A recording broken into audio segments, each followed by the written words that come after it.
చేసేటటువంటి పెద్దలందరూ కూడా నా పాదాలు అదేవిధంగా మా ఆహ్వానాన్ని అందించి మా గ్రామంలో అడుగుపెట్టినటువంటి సేవ రమేష్ గారు.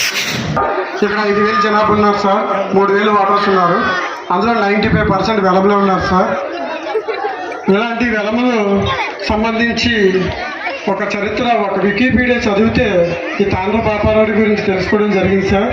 తెలుసుకొని నా వంతుగా ఏదైనా చేయాలనే ఉద్దేశంతో నాకు ఆర్థికంగా భారం అయినప్పటికీ కూడా నా తల్లిదండ్రులు అదేవిధంగా నా తోడులు మా కుటుంబ సభ్యులందరూ సహకారంతో ఈరోజు ఈ విగ్రహం అనేది ఎవరి సహాయం లేకుండా జీవితంలో నాకంటూ ఒక గుర్తింపు ఉండాలనే ఉద్దేశంతో నా సొంత నిధులతో పెట్టుకోవడం జరిగింది.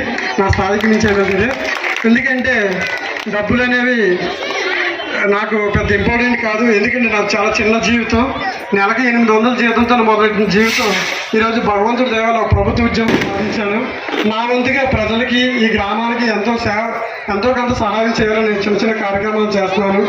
నా తల్లిదండ్రులకి నా ఈ సందర్భంగా వాళ్ళకి పాదాభివందనలు చెప్పుకోవాలి.